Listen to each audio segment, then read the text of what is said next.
Dzisiaj króciusieńki filmik z ostatniej naszej wyprawy, a właściwie rekonesansu do jaskini Tamcha. Ona jest tutaj za moimi plecami. Popłynęliśmy w dwie łodzie z ekipą Laury, która prowadzi badania tej jaskini od 2 lat.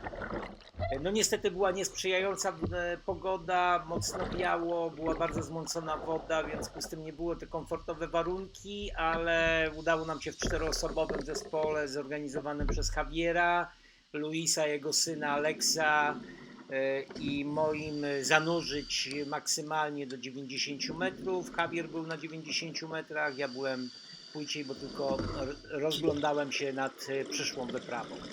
Woda na dole fajna, u góry bardzo słaba, nie ma prądów za bardzo, woda jest mineralna, co by wskazywało, że tak jak w kranickiej propasji mogą być to wody termalne, gdyż jaskinia ma 275 metrów głębokości. To jest pomiar sonarem wykonany.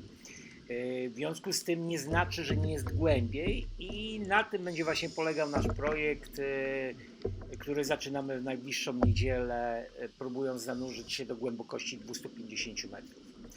Warunki średnie, jak widać na małych głębokościach jest bardzo słaba woda, bardzo dużo mułu spada z górnej granicy leja krasowego, gdyż jaskinia znajduje się na małych głębokościach. Pierwsze metry duża ilość nacieków bakteryjnych, tak jak w Pandorze, więc to świadczy tylko o bardzo skomplikowanym składzie mineralnym, natomiast ostatnie 3-4 metry jaskini to jest muł, a właściwie taka glina zbita, zaraz zobaczycie jak to wygląda, i sufit z tej gliny 4 lata temu zapadł się w tym miejscu i dzięki temu jest wejście do jaskini, która ma ponad 100 metrów średnicy, czyli jest naprawdę bardzo potężną dziurą, znacznie większym wejściem niż kranicka propast. Niestety trzeba poręczować, nawet jeśli nad głową mamy wodę otwartą, gdyż przejrzystość wody jest bardzo mała i już na głębokości 20-30 metrów jest kompletnie ciemno, czyli zupełnie odmienne warunki niż w cenotach na półwyspie Yucatan w stanie Quintana Roo, aczkolwiek wtedy, kiedy byliśmy, była bardzo słaba pogoda. I to są ostatnie 3 metry 3 metry od dna, ta część pierwsza leju. Krasowe, właściwie no tak, bo to jest prawdopodobnie lej krasowy i widać jaka warstwa mułu takiego zbitego jest na ścianach i to wszystko ciągle spada.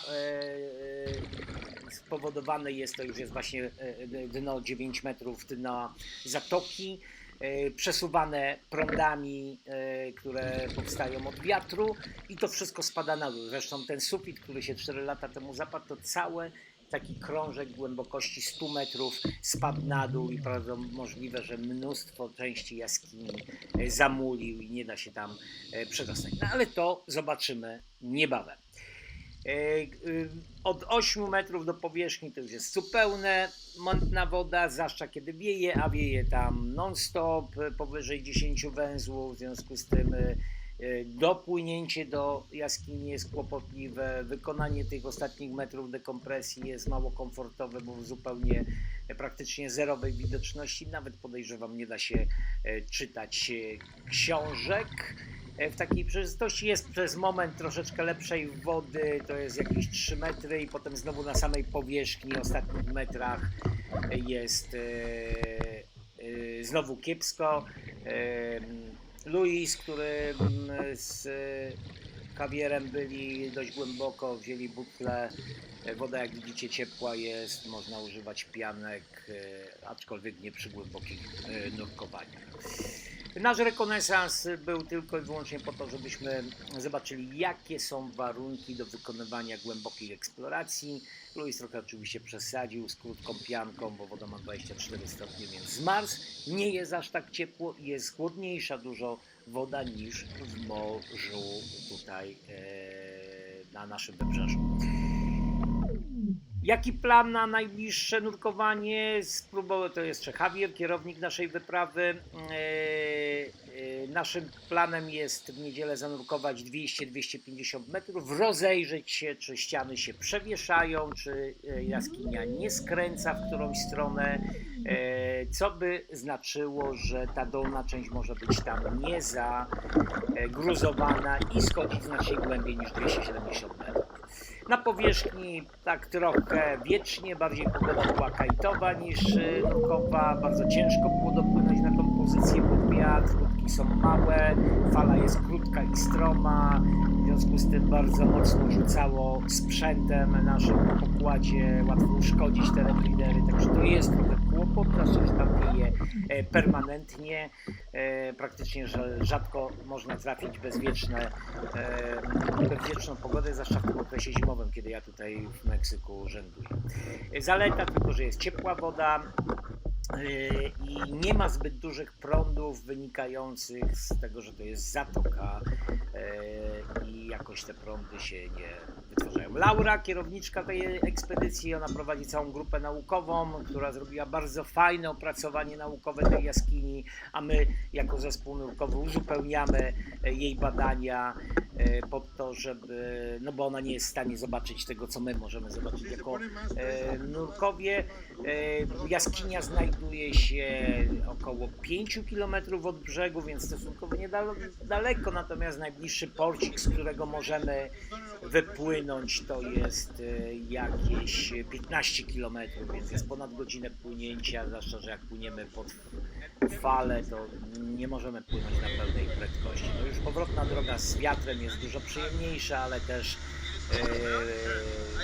no nie jest to przyjemne nawet w takim klimacie jak w Meksyku, kiedy mamy 28 stopni.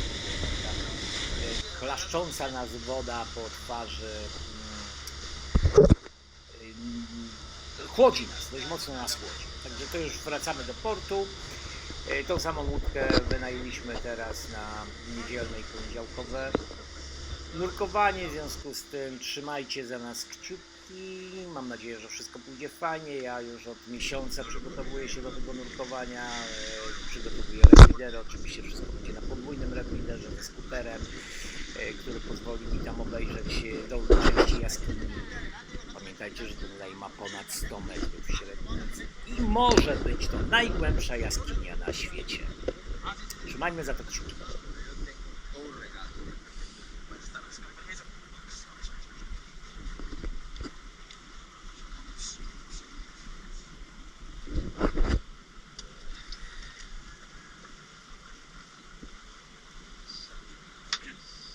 Sí, a veces sí me gustaría ser más descarado, pero no sé por qué.